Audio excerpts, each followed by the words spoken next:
तिमीसँगै बोलिरहूं जस्तो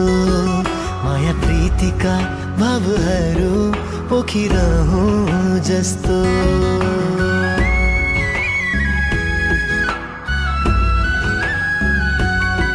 सधैँभरि तिमीसँगै बोलिरहूं जस्तो माया प्रीतिका भावहरू पोखिरहूं जस्तो